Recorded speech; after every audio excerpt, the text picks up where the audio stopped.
Leave. Covering expenses doesn't make you family. My father exploded on Thanksgiving. MOM murmured, "You're just envious of your brother." I grinned. Then he can handle the $9,600. That night, I cut everything off. By dawn, police crying disaster. My own father, on Thanksgiving, screamed, "Paying bills doesn't make you family. Get out." But when my mother whispered I was just jealous of my brother, I finally snapped back. Then let him pay the $9,600 a year. By morning, our family was in total chaos, cops, tears, and a whole lot of screaming. And honestly, it was the best decision I ever made. For years, I was Rachel Morgan, a 28-year-old financial analyst in Boston. I should have felt accomplished, right? Instead, every single month, when I transferred that $1,600 for my parents' mortgage, I felt like that desperate little girl again, still begging for approval. I bankrolled their entire lifestyle, but I was always the family disappointment. Meanwhile, my younger brother, Kevin, just basked in unearned praise. This Thanksgiving, it changed everything. Growing up in the Morgan household meant understanding one brutal truth. My father, Harold, had expectations. And I, Rachel, rarely met them. From elementary school spelling bees to high school debate competitions, nothing I achieved was ever quite good enough. "Second place is just the first loser," he'd declare, his eyes scanning my trophies with thinly veiled disappointment. My mother, Linda, was different, yes, but not better. Dad was openly critical. Mom was passively dismissive. "That's nice, dear," she'd murmur, barely glancing up from whatever magazine featured Kevin's football team. Her indifference, honestly, cut deeper than Dad's criticism ever could. And then there was Kevin. 3 years younger, he became the golden child the moment he threw his first perfect spiral at 7. His mediocre grades? Focusing on what really matters. My straight A's? Trying too hard to show off. When he made varsity as a freshman, Mom and Dad threw a huge backyard barbecue. When I got accepted to Harvard with a partial scholarship. A nod. "Well, you always did like books," Dad grunted. That was it. This pattern, this painful, relentless pattern, continued. I learned to find validation elsewhere. In teachers' praise, in academic achievements, in the quiet, fierce satisfaction of knowing I was building something for myself. I buried myself in my studies, determined to create a life where I wouldn't need their approval. College was my escape. I aced economics and computer science at Harvard, graduating with honors. No one from my family was there. Kevin had a football game. I told myself it didn't matter. I got a job at Beacon Financial Partners, a top firm in Boston, and built my life in the city. For 5 years, it was polite, distant contact. Holiday visits, the occasional phone call. Nothing deep. Then 3 years ago, everything changed. Dad called on a Tuesday evening, his voice uncharacteristically subdued. He'd been laid off after 20 years. At 58, no college degree, in a shrinking industry, his prospects were grim. Mom had only ever worked part-time. Their savings were gone. The mortgage was 3 months behind. They were about to lose the house I grew up in. I had just gotten a big promotion. My new salary meant a comfortable life in expensive Boston, with plenty left over for savings. Without a second thought, I packed up my apartment and moved back to my hometown, renting a small place 15 minutes from them. I started paying their $1,600 mortgage directly to the bank. Utilities, groceries, car insurance, another $800 a month. "Just until Dad finds something new," Mom had said, squeezing my hand, tears in her eyes. That was 3 years ago. Dad found part-time work at a hardware store, barely enough for their personal expenses. Mom picked up more hours. But the mortgage and utilities? Still squarely on my shoulders. That's $9,600 a year for 3 years. Almost $30,000. And did they appreciate it? Not in any way that mattered. Dad still picked apart my investment choices. Mom still compared me to Kevin, who'd moved to Chicago, working in sales. He called on holidays, sent birthday cards, but contributed nothing financially. Yet somehow, he remained the perfect son. This year, I decided to host Thanksgiving at my apartment. I'd been promoted again, and my new place had a dining room that could actually fit everyone. I invited Mom, Dad, Kevin, and his new girlfriend, Brittany. I spent weeks planning the perfect menu, Dad's favorite bourbon-glazed ham, Mom's sweet potato casserole, even tracking down Kevin's favorite craft beer. The Tuesday before, I spent $347 at the grocery store, carefully selecting organic produce, a free-range turkey, premium ingredients. As I loaded the bags, I felt that familiar mix, hope and dread. Hope this year would be different. Dread it would be exactly the same. They'll see how much effort you're putting in, I told myself, but another voice whispered, when have they ever? Thanksgiving morning arrived, my apartment already filled with the smell of butter and spices. I'd been up since 5 a.m. The dining table was set with my best dishes, wedding gifts from a marriage that hadn't worked out. But that's another story. My grandmother's antique chandelier gleamed. Memories of Thanksgivings past, like ghosts, paraded through my mind. Last year, Dad complained the turkey was dry, Mom fretted I was still single. The year before, they talked nonstop about Kevin's promotion, barely acknowledging I'd closed the biggest account of my career. The year before that, Mom invited my ex-boyfriend without telling me, hoping we'd reconcile. We hadn't spoken in months. My phone buzzed. Amber, my best friend. Survival plan in place. Remember what we talked about, boundaries. I smiled. Amber had been my rock. She'd offered to come for moral support, but I declined. Some disasters, I thought, are better faced alone. All good, I texted back. Turkey in oven, alcohol stocked. Escape plan. Fake work emergency at 8 p.m. if necessary. Her reply came instantly. I'll call at 8 sharp. Use code word spreadsheet if extraction needed. Love you. At 11:30, the doorbell rang. Mom arrived first, carrying a store-bought pumpkin pie. Despite my assurances dessert was covered.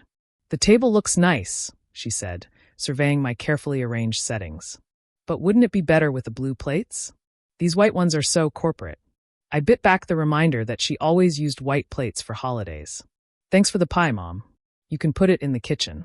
She frowned at the turkey. You're not using my recipe. I explained I was trying a new method. Well, I hope your father won't mind experiments. You know how traditional he is. Traditional meaning he expected everything exactly as it had always been, except when he wanted something different. I took a deep breath. Can I get you some wine? Mom settled into the living room, Chardonnay in hand, flipping through channels for the parade, occasionally commenting on my kitchen organization. At 12:15, Kevin arrived with Brittany. He carried nothing but his phone. Brittany, at least, brought yellow roses. These are beautiful, I said, genuinely touched. Your place is gorgeous. Can I help? Before I could answer, Mom exclaimed. Kevin, look how handsome you are. That Chicago weather must agree with you. Kevin grinned, soaking up Mom's adoration. The Bears are having a good season, too. My sales numbers for team merchandise are through the roof. That's wonderful, honey. Mom beamed. Brittany took the wine I offered, her eyes observing the dynamics with quiet intelligence. This is my first time meeting your parents. Kevin's told me so much about your family. I wondered what exactly he'd told her. From the sympathetic look she gave me, I suspected more truth than fiction.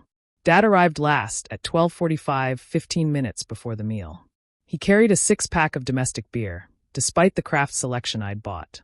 Place is hard to find, he grumbled. You should have better directions. I texted them yesterday, Dad, I said, accepting his awkward side hug.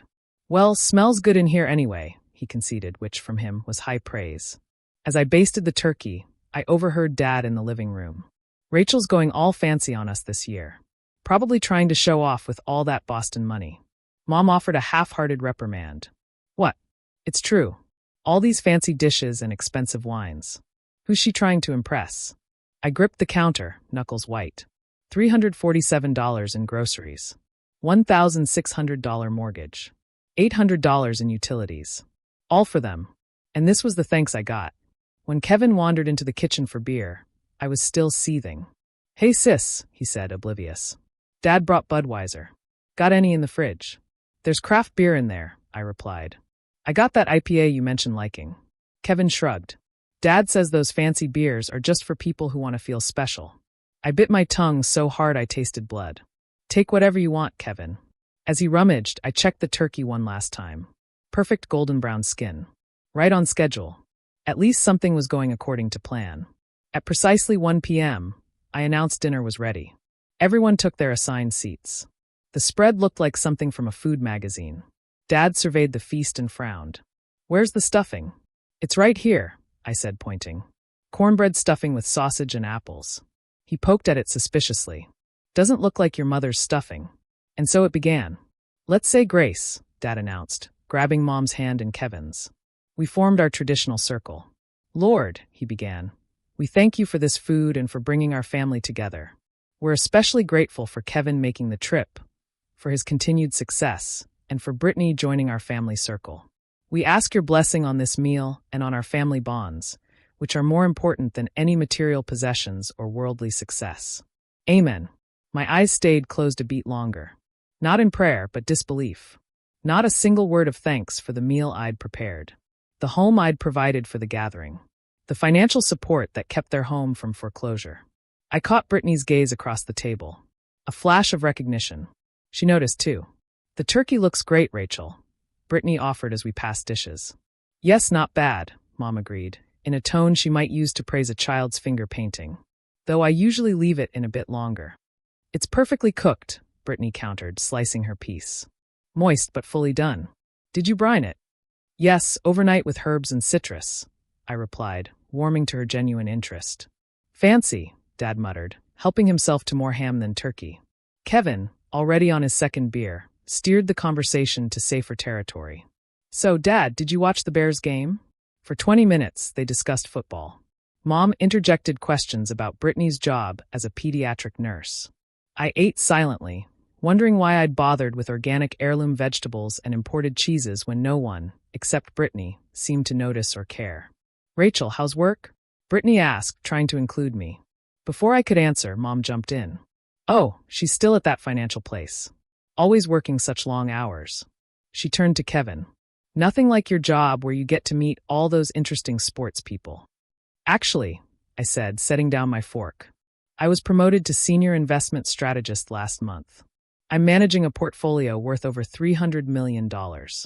That sounds impressive, Brittany said. Dad snorted. Numbers on a computer screen. Not like real work. My work is very real, Dad, I said, heat rising in my cheeks. Those numbers represent people's retirements, college funds, security for their families. And good money for you, I bet, he said. Which is why I don't understand why you're always complaining about helping your family out a little. The room went silent. Even Kevin looked uncomfortable. When have I ever complained about helping out? I asked quietly. Your mother told me you mentioned the mortgage was due next week. As if we didn't know. I turned to Mom, who was suddenly fascinated by her plate. I only mentioned it because I needed to transfer the money from my investment account. It takes 2 business days, and with the holiday weekend. There you go again, Dad interrupted. Always bringing up money, Rachel. We get it. You're successful. You make good money. You help us out. Do you want a medal? Harold, Mom murmured, but there was no real objection in her tone. No, Linda, Dad pressed on. I'm tired of walking on eggshells. Rachel holds this money over our heads like she's some kind of savior. My hands began to shake. 3 years. $28,800. And not once had I used it to guilt them or demand their gratitude. I have never held anything over your heads, I said, my voice trembling slightly. I help because you're my family and you needed it. And we appreciate it, Mom said quickly. Don't we, Harold? Dad stabbed a piece of ham. What I'd appreciate is a daughter who cares about more than her bank account. Family is about loyalty, not dollar signs. Loyalty. The word tasted bitter. I moved back here 3 years ago to help you. I've paid your mortgage, your utilities, your car insurance. Here we go again with the money talk. Dad's voice rose. This is exactly what I mean. You think because you write some checks, you're entitled to special treatment. Special treatment? I echoed in disbelief.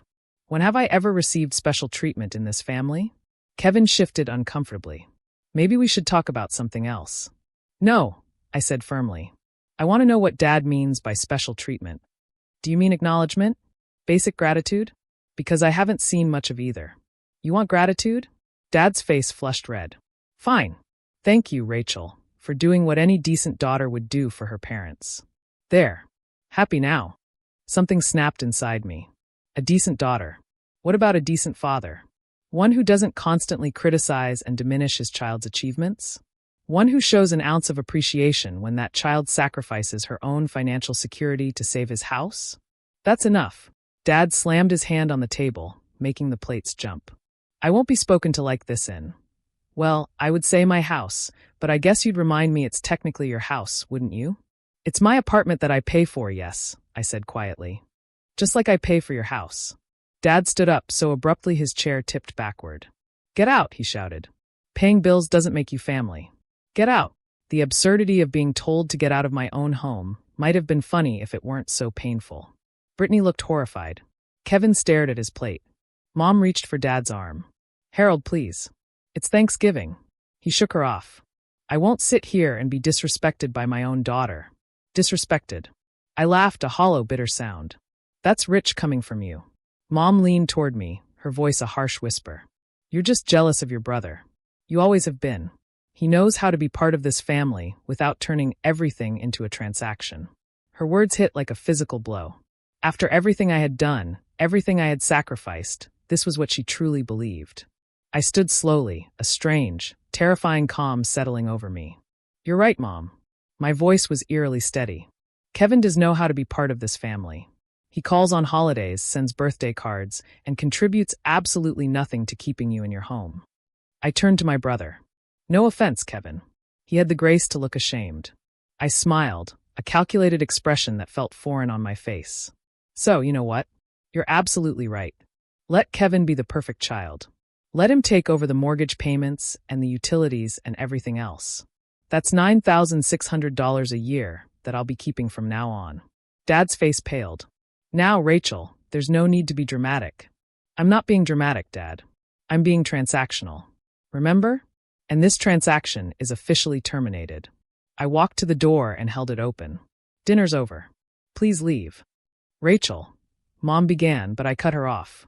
Now, all of you. One by one, they filed out. Dad fuming, Mom tearful, Kevin avoiding my eyes. Only Brittany paused at the door. I'm so sorry, she whispered. For what it's worth, I think you deserved better. After they left, I closed the door, turned the lock, and leaned against it. The table was still laden with food, glasses half full, napkins abandoned.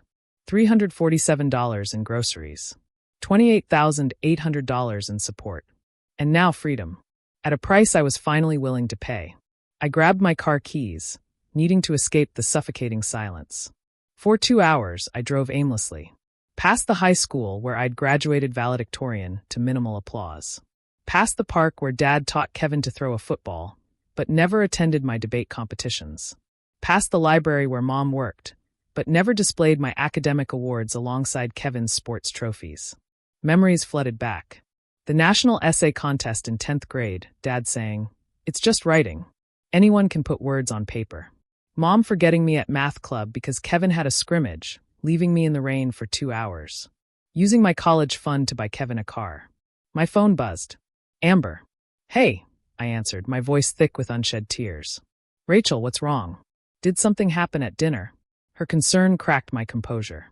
I pulled into an empty parking lot and told her everything. Dad's outburst. Mom's accusation. The final ultimatum. Oh, R.A., Amber sighed. I'm so sorry. But honestly, this has been coming for years. What do you mean? You've been their ATM. No recognition, no appreciation, and definitely no respect. They've been financially and emotionally abusing you, and you've been letting them. That's not. I started to protest, then stopped. Wasn't it exactly that? Remember when we talked about enabling toxic dynamics? Amber continued gently. You've been enabling them to treat you badly by continuing to fund their lifestyle while accepting their disrespect. That's a choice you've been making, and you can unmake it. The clarity of her words hit me like a thunderbolt. For 3 years, I'd told myself I was doing the right thing, the responsible thing, the loving thing. But what kind of love demanded everything and gave nothing in return? You're right, I said, wiping away tears. This ends tonight. What are you going to do? Exactly what I told them. I'm cutting them off completely. Are you sure? That's a big step. I started the car. I've never been more sure of anything. I'll call you tomorrow. Driving back to my apartment, I felt a curious mixture of grief and determination. The family I'd tried so hard to please, to support, to love despite everything. That family might be lost to me now. But perhaps it had never really existed except in my desperate hopes. Back home, I cleaned up the dining room methodically, wrapping leftovers, washing dishes, restoring order to the physical space while my mind mapped out the financial extrication plan. Once the kitchen was spotless, I sat at my desk and opened my laptop. First, I logged into my bank account and canceled all automatic payments: mortgage, utility companies, insurance providers. Each cancellation required confirmation, asking if I was sure. Yes. Yes. Yes. Each click felt like breaking a chain that had bound me for too long. Next, I drafted an email to Michael Stevens, my family lawyer. Dear Michael, I am writing to formally document my decision to cease all financial support to Harold and Linda Morgan effective immediately. This arrangement was never contractually established and was intended as temporary assistance. I am under no legal obligation to continue these payments. As of today, November 24th, I am terminating all financial support. After sending it, I texted my parents' landlord. Understood, Rachel. I'll update our records. Just to be clear, December payment will be their responsibility. Yes, I typed back. All future payments are their responsibility. Finally, I logged into the utility company websites. The customer service rep at the electric company sounded sympathetic. They'll have 7 days to update with new payment details before service is affected. Thank you, I replied, a twinge of guilt quickly suppressed. 7 days. That's fair warning. By midnight, I had dismantled the entire financial structure I had built to support my parents. Nearly $2,400 a month would now remain in my accounts. The weight of that responsibility lifted, but in its place, a heavy sadness settled. Despite everything, they were still my parents. I still remembered Dad teaching me to ride a bike, Mom reading me bedtime stories before Kevin became the center of their universe. I booked a hotel room. I didn't want to be in my apartment if they decided to return. As I packed an overnight bag, my phone exploded with notifications. Texts from Dad, ranging from furious, "How dare you speak to us like that?" to threatening, "You'll regret this." Voicemails from Mom, alternating between crying and guilt-tripping. Nothing from Kevin yet. I silenced my phone, grabbed my bag, and took one last look around my apartment. The place that should have been my sanctuary, but had become another battlefield. Tonight I was retreating. But this wasn't surrender. This was a strategic withdrawal to protect what mattered most, my self-respect. In the hotel room, I took a long shower. The hot water washed away the stress. Wrapped in the hotel's plush robe, I sat by the window overlooking the town where I'd grown up, where I'd strived and never quite measured up. Tomorrow would bring consequences, confrontations, perhaps even chaos. But tonight, I had taken the first step toward freedom from a cycle of emotional manipulation that had defined my relationship with my family for as long as I could remember. My phone lit up with a text from Amber. "You okay?" "I will be," I replied. And for the first time in years, I actually believed it. I woke up the next morning to 37 missed calls, 22 voicemails, and 64 text messages. Scrolling through the notifications, I saw the expected names, Dad, Mom, Kevin. But also messages from aunts, uncles, and family friends I hadn't spoken to in months. Word had spread overnight. The first voicemail was from Dad, timestamped 7:14 a.m., his voice tight with controlled anger. "Rachel, this childish tantrum has gone far enough. Call me immediately." The second, 7:32 a.m. "The mortgage company just called. They said you removed your payment information. This isn't funny, Rachel." By the 8th voicemail, his tone had shifted from anger to panic. "Rachel, please. We need to talk about this. Your mother is very upset." Mom's messages were predictably manipulative. "How could you do this to us after everything we've done for you?" And finally, "I'm not feeling well from all this stress. I hope you're satisfied." I deleted them all without responding and ordered room service. While waiting for my food, I checked my email. Michael Stevens had replied, "Rachel, thank you for documenting this decision. You are correct that you have no legal obligation. As your lawyer, I must advise you that while they could theoretically attempt legal action, such claims would be extremely difficult to prove. If you encounter any legal issues, please contact me." His professional confirmation strengthened my resolve. I had done nothing wrong. I was simply ending an arrangement that had become emotionally toxic. After breakfast, I headed to work. I'd considered calling in sick, but hiding would only delay the inevitable. Better to face whatever came next head-on. I had just settled at my desk when our receptionist called. "Rachel, there are 2 people in the lobby insisting on seeing you. They say they're your parents. They don't have an appointment, and they seem agitated." My stomach dropped, but I kept my voice steady. "Please tell them I'm in meetings all morning and can't be disturbed. If they don't leave, please call security." "Are you sure?" "They're saying it's a family emergency." "I'm sure there's no emergency except the one they've created." "Thank you, Diane." 20 minutes later, my boss, Jennifer, knocked on my office door. "Rachel, do you have a minute?" I braced myself. Of course. Jennifer closed the door. Security just escorted 2 people from the building who claimed to be your parents. They were causing quite a scene. Her expression was concerned, not accusatory. Is everything okay? For a moment, I considered a professional deflection. Everything's fine, just a misunderstanding. But Jennifer had always been straightforward. No, it's not okay. My parents and I had a significant falling out yesterday. I've been financially supporting them for 3 years, and yesterday I informed them that support is ending. They're not taking it well. Jennifer nodded slowly. I see. I'm sorry you're dealing with that. Do you need some time off? Her simple question, free of judgment or prying, brought unexpected tears to my eyes. No, thank you. Work is actually a good distraction right now. All right, but the offer stands if you change your mind. She turned to leave, then paused. And Rachel, I've instructed security not to allow them into the building again without your explicit permission. This is your workplace, and you have the right to do your job without that kind of disruption. Thank you. I managed, deeply touched. By lunchtime, Kevin had finally texted. Mom and Dad are freaking out. They say you cut them off completely. Is that true? I took a deep breath. Yes. I'm done being the family ATM while being treated like I don't matter. His reply came quickly. But what about their mortgage? The utilities? What about them, Kevin? I've paid them for 3 years. Maybe it's your turn. You know I can't afford that. I'm barely making enough. Then I guess they'll need to figure something out. Sell the house. Downsize. Get better jobs. The options adults normally consider when they can't pay their bills. That's cold, R.A. Is it? Funny. No one thought it was cold when I was sacrificing my financial future to support them while getting nothing but criticism in return. Kevin didn't respond for several minutes. When he did, his message surprised me. They never told me you were paying the mortgage. They said you were helping out a little with utilities. I had no idea it was everything. A bitter laugh escaped me. Of course. They had minimized my contribution. Acknowledging the full extent of their dependence on me would have required gratitude they weren't prepared to give.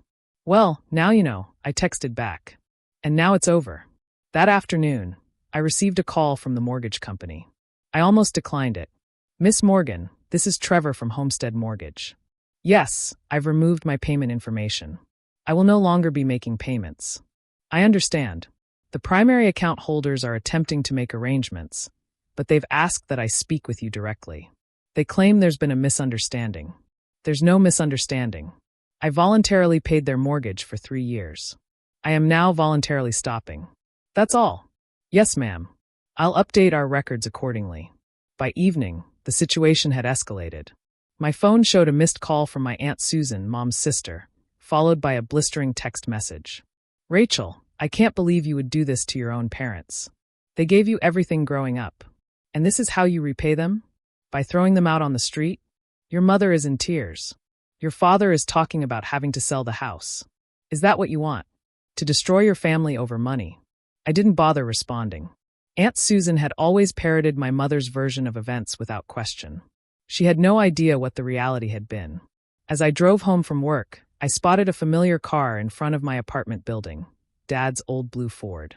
I kept driving, circling the block twice until the car was gone.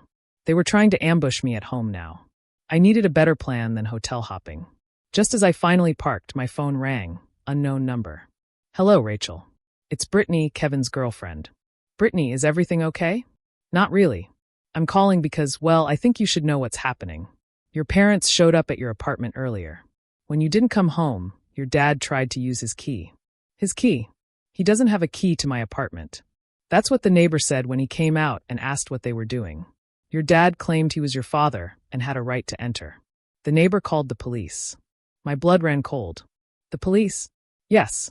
They came and spoke with your parents. No one was arrested, but they were told they couldn't enter your property without permission. Your dad wasn't taking it well when they left. Thank you for telling me. There's more, Brittany said, her voice dropping. Kevin and I had a huge fight about all this.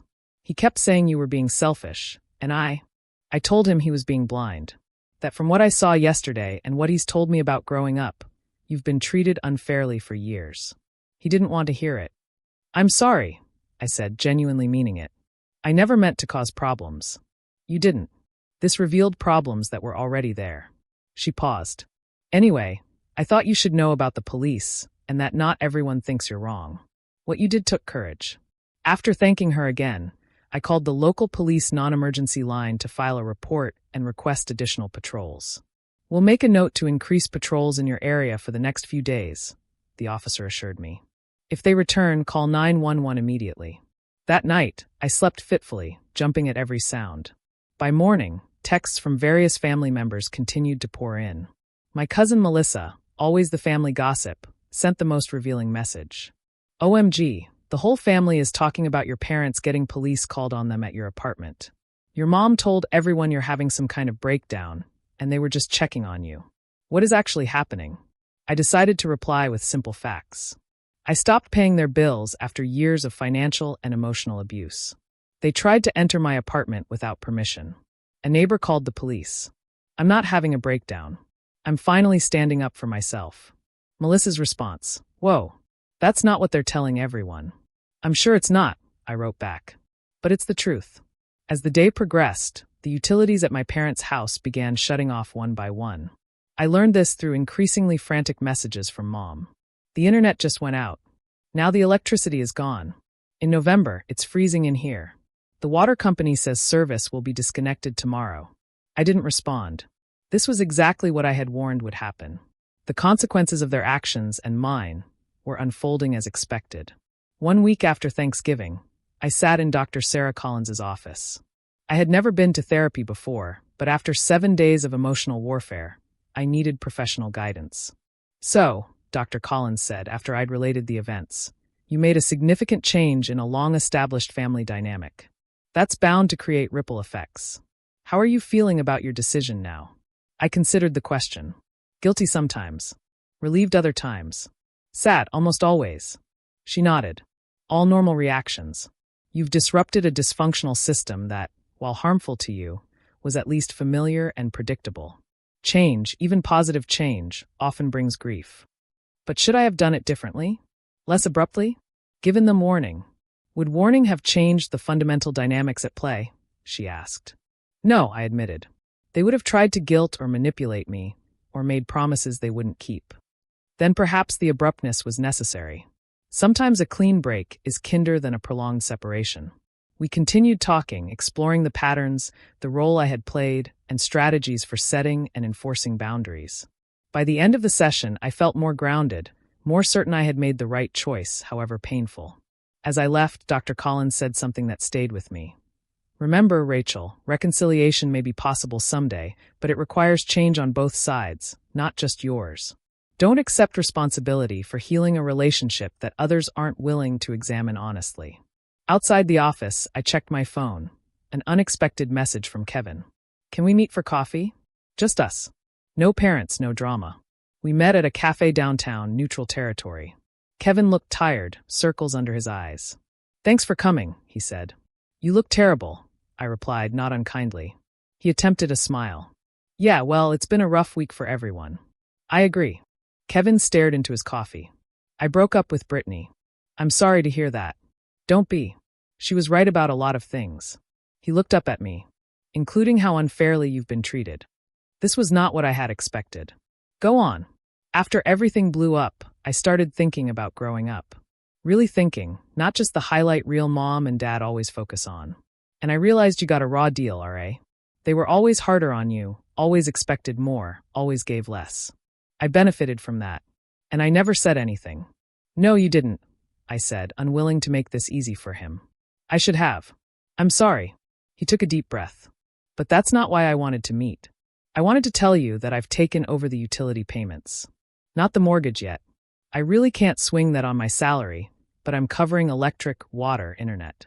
And I told them they need to figure out the mortgage themselves. I blinked in surprise. You did? Yeah. They didn't take it well. Dad said I was choosing you over family. He gave a bitter laugh. The irony didn't seem to register with him. I never expected you to pick up the bills, Kevin. I know, but it's the right thing to do. I'm their son, too. And I've been letting you carry everything. He hesitated. There's something else. The house is going into foreclosure. They're 3 months behind on the mortgage already. What? But I've been paying it. Kevin looked uncomfortable. Apparently, they've been taking cash advances on credit cards for other expenses. They're pretty deep in debt beyond just the mortgage. The revelation hit me like a physical blow. All those years of sacrifice, of putting my own financial future on hold to keep them afloat, and they had been digging themselves deeper into debt the entire time. They've been telling everyone you abandoned them without warning, Kevin continued. But I set Uncle Robert straight last night.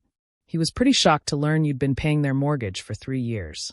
Is that why he called me this morning? Kevin nodded. Probably. He and Aunt Patricia are talking about letting Mom and Dad stay with them. We talked for another hour, comparing notes on our childhoods, acknowledging painful truths we'd both avoided for years. It wasn't complete reconciliation. Too much had happened for that. But it was a start, a recognition that the family narrative had been distorted for too long. As we were leaving, Kevin asked, "Are you going to the family Christmas party at Grandma's?" The annual Morgan family Christmas gathering. I hadn't even considered it. I don't know. It might be too soon. Think about it. It might be good to have allies there. Allies. The word felt strange applied to my family, where I had always felt like an outsider. I'll think about it, I promised. Later that afternoon, an unexpected text from Brittany. Kevin told me you two talked. I'm glad. For what it's worth, ending things with him was hard but necessary. He's got some growing up to do. So do your parents. But you? You're already there. Stay strong. The support from unexpected quarters continued. Jennifer, my boss, called me into her office. Rachel, I've been thinking about your situation. The company has an emergency housing assistance program. Given the circumstances, I believe you qualify. It would cover temporary relocation if you feel unsafe.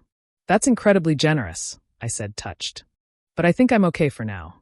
The police have been patrolling, and my parents seem to have backed off. The offer stands if things change. And Rachel, the leadership team has noticed your work. Despite everything, your portfolio performance has been exceptional. That kind of resilience and focus doesn't go unrecognized. Emotions and finances are always intertwined. Someone who understands that connection firsthand has an advantage. Her words meant more than she could know. Professional recognition based solely on merit. Not tempered by comparison to a golden child or diminished by arbitrary standards. Not everyone was so supportive, of course. 3 days later, I ran into my mother at the grocery store. Rachel, she said, blocking my path in produce. Her appearance shocked me. She looked years older, lines deeper, hair unwashed. Mom, I acknowledged, voice neutral. Excuse me, please. That's it? That's all you have to say after what you've done to our family? Other shoppers stared. I lowered my voice. This isn't the place, Mom. Where's the place then? You won't answer our calls. You've turned your brother against us. You've turned family friends against us. I've simply told the truth, Mom. If that turns people against you, maybe consider why. Her face contorted. The truth? You want truth? The truth is you've always been selfish. Always thought you were better than us with your fancy degree and your big job. We gave you everything growing up. No, you didn't, I interrupted, finally reaching my limit. You gave Kevin everything. You gave me scraps of attention when it was convenient. You took my college fund for his car. You forgot my high school graduation because he had a baseball game. You see, she cried loudly enough that an employee approached. Always keeping score. Always the victim. Ma'am, the employee said cautiously, is everything okay? No, my mother spat. My daughter is publicly humiliating me just like she's been trying to destroy our family. The employee looked uncomfortably between us. I'm going to have to ask you both to take this outside. I was just leaving, I said, abandoning my cart. As I walked away, my mother called after me. This isn't over, Rachel. Families don't just end because one person decides to walk away. Her words followed me to the parking lot, where I sat in my car, hands shaking. She was right about one thing. This wasn't over. The confrontation had been recorded on someone's phone. By evening, the video was circulating among local social media groups. Financial analyst publicly berated by mother in Thompson's grocery, read one post. Colleagues sent concerned messages. Friends I hadn't spoken to in years suddenly reached out. The boundary between my professional reputation and personal life, a line I had always carefully maintained, was blurring dangerously. That weekend, I attended my first holiday party of the season at Amber's apartment. Friends who knew me, valued me, and expected nothing from me except my company. As we decorated gingerbread houses and drank mulled wine, I felt a glimmer of what holidays could be without the weight of familial obligation and disappointment. To chosen family, Amber toasted, raising her glass. The people who love us because they want to, not because they have to. To chosen family, we echoed. And in that moment, surrounded by genuine warmth and acceptance, I understood that I hadn't lost a family. I had found one worthy of the name. 3 months after the Thanksgiving disaster, winter was reluctantly giving way to early spring. Tiny buds appeared on the trees, promising renewal after months of dormancy. It felt appropriate for my own life, which was also showing tentative signs of new growth. My weekly sessions with Dr. Collins had become an anchor, helping me process the complex grief of family estrangement. Grief? I'd questioned initially. No one died. Grief isn't just about death, she explained. It's about loss. You've lost the family you hoped for, the relationships you worked to maintain, and the fantasy that things might somehow improve if you just tried hard enough. That deserves to be mourned. So I mourned. For the supportive parents I'd never had. For the brother who had been set against me. For the years spent seeking approval that was always just out of reach. And gradually, the mourning gave way to acceptance, and acceptance to a tentative sense of peace. The practical consequences of my decision had unfolded as expected. My parents' house was now deep in foreclosure, formal notices piling up. Kevin had maintained the utility payments, true to his word, but the mortgage was far beyond what either of us had realized. Years of hidden debt had created a financial hole too deep to escape. Uncle Robert and Aunt Patricia had offered my parents temporary housing. Dad refuses to look for anything beyond part-time work, Kevin told me during one of our now regular coffee meetings. Says at his age he shouldn't have to start over. Uncle Robert disagrees. And Mom? I asked, still cautious. She's taken more hours at the library and she's... He hesitated. She's been asking about you. How you're doing. If you ever mention them. Kevin stirred his coffee. I think reality is finally setting in that this isn't just a phase you're going through. It's not, I confirmed. This is permanent unless some fundamental things change. I know. I told her that. He looked up. She asked me to give you this. He handed me an envelope, my name written in my mother's familiar handwriting. I took it cautiously, as if it might bite. You don't have to read it now, Kevin said. Or ever. But she asked me to deliver it. I slipped the letter into my purse, unsure whether I would open it. Dr. Collins had warned me about being pulled back into old patterns through guilt or manipulation, and a letter seemed like a perfect vehicle for either. Later that night, alone, curiosity overcame caution. I opened the envelope and unfolded 2 pages of stationery. Dear Rachel, it began. I don't know if you'll read this. Kevin says he'll give it to you, but I understand if you throw it away unopened. I would in your position. That's what I've been thinking about lately. Your position. For the first time, I've been trying to see things from your perspective. It's not comfortable. I don't like the mother I see through your eyes. Harold doesn't know I'm writing this. He's still angry, still blaming you for everything. I was too at first. It was easier than looking at my part in all this. The truth is, I've never been fair to you. I favored Kevin from the moment he was born. He was easier, happy, uncomplicated, satisfied with simple praise. You were always more. More intelligent, more perceptive, more demanding. You saw through empty words. You needed substance I wasn't equipped to provide. So I took the easy route. I poured my limited emotional resources into Kevin and left you to fend for yourself. Then I convinced myself you were fine that way, independent, self-sufficient. I told myself you didn't need the attention Kevin did. I was wrong. I'm not asking for forgiveness. I'm not even asking for another chance. I just wanted you to know that I see it now. Too late. But I see it. The damage we did. The daughter we lost because we couldn't appreciate the remarkable woman she became. We're moving in with my sister in Arizona next month. The house will be gone by then. It's for the best. Too many ghosts there anyway. I hope you're well. I hope someday we might talk again, though I understand if that never happens. Mom.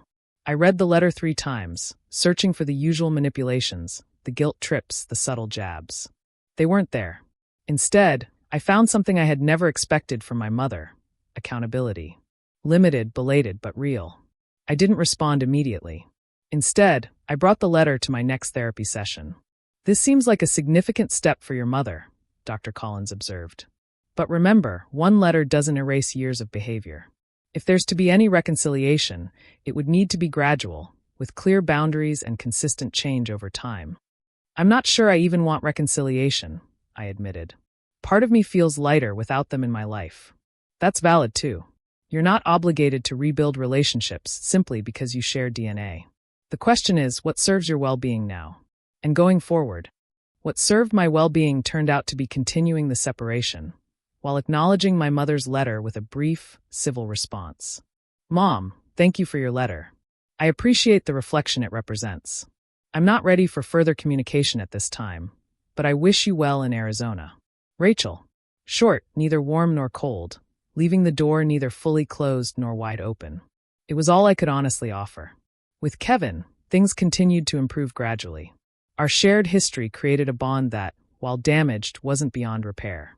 He had begun to see our childhood through clearer eyes, recognizing the ways he had been weaponized against me in family dynamics neither of us had created. I was thinking about that science fair in 7th grade, he said during one of our meetings. When you built that amazing solar system model with the working lights, and Dad made such a big deal about my participation ribbon in the track meet that fell on the same day. I remember, I said, surprised he did too. You spent weeks on that model. It was incredible. Should have won first place, not third. And all anyone talked about at dinner was my stupid ribbon. He shook his head. I knew it was wrong even then, R.A. I just didn't say anything because, well, it felt good to be the favorite. You were a kid, Kevin. Neither of us created that dynamic. No, but I benefited from it. And now I'm trying to figure out who I am without it. He gave a wry smile. Turns out the golden child identity doesn't prepare you very well for actual adulthood. Professionally, the aftermath of the Thanksgiving incident had eventually stabilized. The viral grocery store confrontation faded from local social media. Jennifer had proven to be an unexpected ally, shielding me from professional fallout and even recommending me for a prestigious financial advising certification program.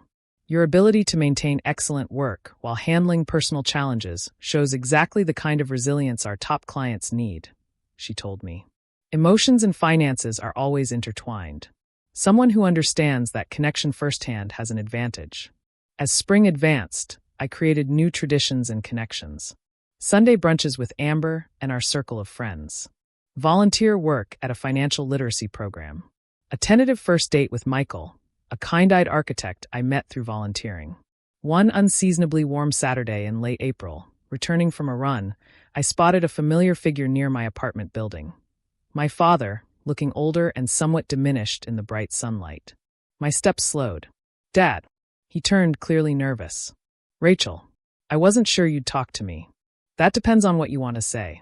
He nodded, accepting the conditional nature of the conversation. I won't take much of your time. Before we leave for Arizona, I needed to say something in person. He took a deep breath. You were right about a lot of things. I wasn't fair to you. I didn't appreciate what you did for us. The admission, so long awaited, felt strangely anticlimactic. Thank you for saying that. I'm not good at this, he continued, staring at the sidewalk. Admitting when I'm wrong. Your mother always said it was my worst quality. A ghost of a smile crossed his face. One of many, according to her these days. Arizona is a fresh start, I offered neutrally. Yes. At my age. He shook his head. Starting over at 61 wasn't in the plan. Plans change. We adapt. He looked up then, really seeing me perhaps for the first time in years. You turned out well, Rachel. Strong. Smart. That wasn't because of us. It was despite us. I want you to know I recognize that. The words unlocked something in my chest. Not forgiveness, exactly, but a releasing of something tightly held. I appreciate that, Dad. We stood in awkward silence for a moment before he spoke again. We're leaving next week. Your mother has the address. If you ever want to, well, it's there if you need it. Safe travels, I said, not committing to more. He nodded, understanding the boundary. Take care of yourself, Rachel. I am, I replied, for the first time in a long time. I really am. As he walked away, I felt no dramatic surge of emotion, no cinematic reconciliation, no profound catharsis. Just a quiet acknowledgement that sometimes healing doesn't look like complete restoration. Sometimes it's just about reaching a place where the past no longer dictates the future. That evening, I hosted dinner for Amber, Kevin, and a few close friends. As we gathered around my table, the same one where Thanksgiving had imploded 4 months earlier, I looked at the faces of these people who chose to be in my life, who valued me as I was, who expected nothing beyond mutual respect and genuine connection. "What are you smiling about?" Amber asked, passing me a basket of bread. "Just thinking about conditional versus unconditional love," I replied. All my life, I thought family love was supposed to be unconditional. But it came with so many conditions I could never meet.